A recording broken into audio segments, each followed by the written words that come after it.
Okay, we're going to start off with chapter 1. This is new to me, and you guys should be experts at this by now, but this is my first time with Zoom lectures, so we'll see how it goes. You guys can give me feedback along the way.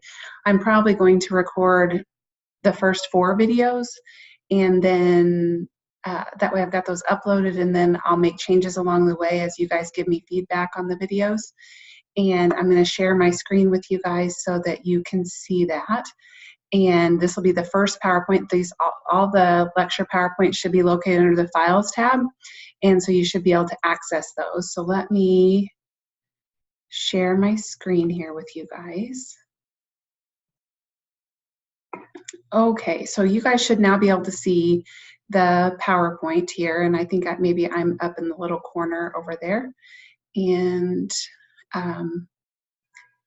it's an interesting concept, seeing yourself on video. It's not something I really enjoy, but we're gonna give it our best go here. So we're gonna talk about human diseases. I think the reason behind wanting you guys to learn this for this program was because I was actually in the development of this program that you guys are in, and I've been teaching since the beginning. And when we were talking about what we felt like it was good for you guys to know, we felt like it was good for you guys to learn about human diseases and have a good concept. Part of the reasoning behind that was because there were some case managers out there who were giving misinformation, and it wasn't correct. Like, they were saying wrong information about diabetes or some of those types of things. And so I think it's important for you guys to have a good concept of that. And so that's what this class is all about. We're going to learn about many things, but this chapter 1 or unit 1 is going to be mostly just the concept of human diseases. So some of the things you need to know are, what is a disease? A disease is just a change from normal. What are occurring, what's normal and what's not normal. Homeostasis is a term that just defines the state of normalcy. And I apologize if my dogs bark, but I'll try to pause it when that occurs. Another key term might be a disorder, which is an abnormality of function, or a syndrome would be the symptoms caused by that specific disease. Pathology is simply the study of a disease, and a pathologist is a person who studies that disease. Pathogens are what cause the disease. You don't really need to know about pathogenesis. An idiopathic disease just means that they don't know what the cause is. I don't know if you guys have ever heard them say that somebody might have idiopathic seizures, or there are different things that they just don't know what's causing it, and so they'll say it's idiopathic. The only other one I really want you to know on here is nosocomial. You guys will hear that term, and that just means that they got it from a hospital. That could be MRSA, which is methicillin-resistant Staphylococcus aureus, and that is something that people acquire sometimes when they're in the hospital. And C. diff is the same type of thing. You get that mainly when you're in the hospital environment, and a lot of times, unfortunately, that's because healthcare professionals aren't washing their hands like they should, and that's why those are acquired. So just be familiar with those terms. It's not something you have to have memorized necessarily, just a familiarity. Some predisposing factors to illness or disease can be age, if you're male or female, your environment, what you're living in. Like, for example, lung cancer, people who smoke or live in an environment where people who do smoke are more exposed to lung cancer, or can develop lung cancer a little bit more frequently than those that are not. Again, with lifestyle, if people drink a lot of alcohol, or they have a really sedentary lifestyle, all those things contribute to disease states. And heredity, a lot of things can be, there are a lot of disorders that have a heredity component, and heart disease is a big one of those. People who their parents have heart disease are more likely to have heart disease. Diabetes is another one. To make a diagnosis, this is just identifying or naming what the disease is. They're going to look at their medical history. They're going to do a physical exam. And of course, as I'm sure you guys all know, they're going to do many diagnostic tests. Symptoms are just problems that are reported by the patient. A lot of times you'll hear signs and symptoms. They kind of go hand in hand. Symptoms are what's reported. Signs are what you can actually see. So somebody might be reporting that they have headaches and they're tired a lot and they feel weak, which would be a sign of high blood pressure, or a symptom, I'm sorry, of high blood pressure. A sign would be actually measuring their blood pressure and seeing what their blood pressure is and noting that it's high. So the symptoms would be what they're reporting. I don't feel well, I'm weak, and I have headaches, and maybe I'm a little dizzy. And then the sign of that would be that their blood pressure is 180 over 110. And so you guys will be learning here a little bit later in the class that that's a very high blood pressure. Some skills that might be used by the physician or the nurse practitioner or whoever's making the diagnosis. Auscultation means that they're just listening. Palpation means they're actually feeling, they're putting their hands maybe on their stomach. And percussion is a tapping noise that we use sometimes for the abdomen in different areas. A prognosis is just your expected outcome. What are you going to get better? Is this going to kill you? Are you going to have it for life? What is your prognosis? And acute and chronic, I'm sure most of you know what this is. Acute is a sudden onset with a short duration, and chronic means like it's something that's going to be long lasting that people are going to have for their lifetime. Going into remission is just a disappearance of the symptoms. It doesn't mean cure. It just means the symptoms are gone for this time. An exacerbation is a flare-up of those symptoms. And a complication would be an onset of a secondary disease or disorder.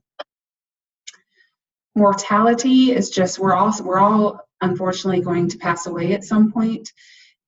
It's when we're subject to death, and fatal and lethal is deadly. Those are things that you're going to die from. We do have different treatments. There's holistic medicine. This is a consideration of the whole person rather than just their physical symptoms. So looking at what interacts here. And I really like that in the mental health world, we're really getting to a place where we're looking not just at the mental illness, but we're looking at how the physical can impact that. So if I'm diabetic, how is that impacting my depression? And vice versa. We want to be looking at it, how is depression impacting my diabetes? Am I taking care of myself like I should? And so we need to look at, there is an interaction between all of our areas. Spiritual, cognitive, social, physical, and emotional areas are all interconnected. And it's about time that we finally start looking at those. And then there are some areas that work interdependently, just like I was talking about. And we can have things that function off of each other or things that have to have the other thing to work. And we'll talk a little bit more about that a little bit later.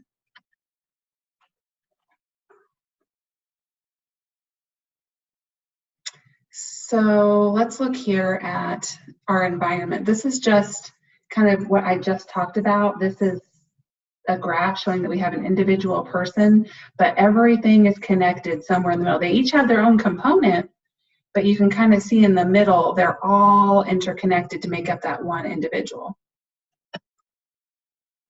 And then there's different types of intervention. We have medication, we have surgery. Exercise is a big treatment intervention. A lot of times when people come to me and they talk about how depressed they are, one of the very first things I'm going to ask is, tell me about your exercise. Do you move? Tell me about your nutrition. What are you eating during the day? Are you just eating junk food? Are you drinking enough water? All of those things, like I was just talking about a minute ago, with this holistic view, all of those things go into consideration.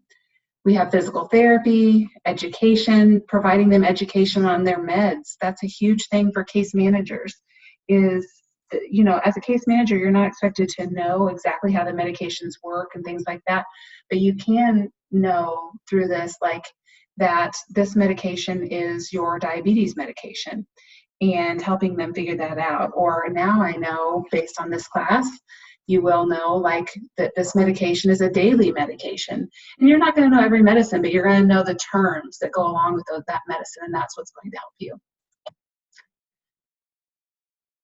When talking about treatment, we have preventative treatment, which is we want to prevent the disease from happening. So a preventative treatment for lung cancer would be that we don't smoke. Or we might have some of our people are at higher risk for diabetes because of the medicine that we give them. So we might talk with them a lot about diet and exercise, and that we want them to be very preemptive with their diet and exercise so that they don't develop diabetes. And then we have palliative treatment, which is, this is usually when you're more talking about end of life. This is like hospice care. I mean, it's not always hospice care, but when we talk about palliative treatment, a lot of times we think about hospice care. It's not a cure, but we're trying to prevent them from being uncomfortable.